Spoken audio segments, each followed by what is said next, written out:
2011 ஜெயலலிதா அம்மா எந்த அளவுக்கு திட்டி பார்த்தாங்க. ஜெயலலிதா அம்மா ஜெயிச்சு எதிர்கட்சி தலைவரா கூட வந்து திமுக ஆகல.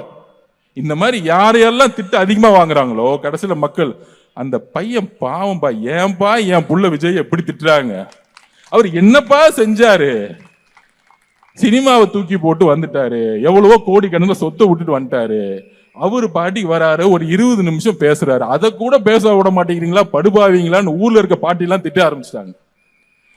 யாரு இதெல்லாம்?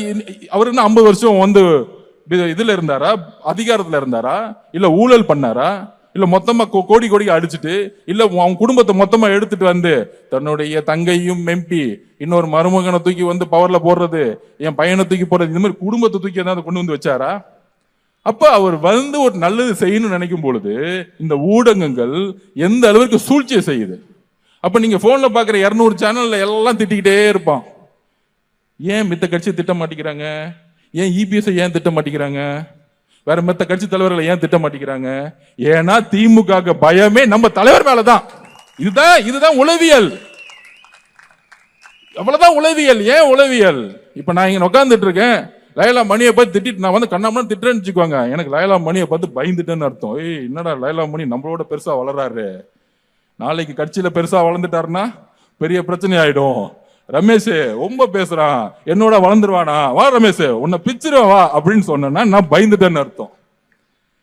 ஆனா என்னுடைய தம்பிகள் நல்லா பேசுறோன்னு கேட்டேன்னா அதுதான் அன்புன்னு அர்த்தம். அந்த அன்பு மக்கள் நம்ம தலைவர் மேல வச்சிருக்காங்க. நீ வளர்றா தம்பி, நாளைக்கு மினிஸ்டரா தம்பி, அப்படி நம்ம குடும்பமா இருக்கிறோம்.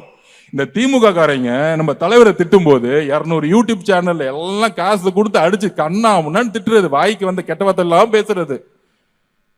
யாரு மிரட்டப்படுகிறார்களோ, யாரு மிரட்டுறாங்களோ அவங்க தான் பயந்தவர்களா. திருப்பியும் சொல்றேன், யாரு திட்டிக்கிட்டே இருக்காங்களோ அவங்க எல்லாம் மனநிலை சரியில்லாதவங்க. நம்ம தலைவரை பார்த்து பயந்துட்டா இருக்காங்க. அவரு எதா பத்தியும் கண்டுக்கிறது இல்ல. நேரா வந்து கேண்டிடேட் செலக்ஷன்ல இருக்கிறாரு.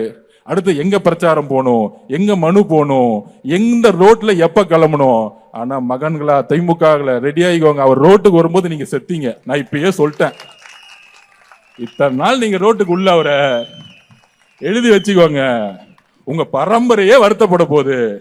ஏன் தான் பிறந்தோம், பேசாம புள்ள அடுத்த இன்ப நிதியெல்லாம் அமெரிக்காவுக்கு செட்டில் பண்ணிடுவோம், தமிழ்நாட்டு பக்கம் திரும்பியே யோசிக்க கூடாது. ரெட் ஜெயிண்ட் வச்சா படம் எடுக்கிறீங்க, உங்க கம்பெனி இருக்கு நோட்டீஸ் இன்னும் 3 மாசத்துல.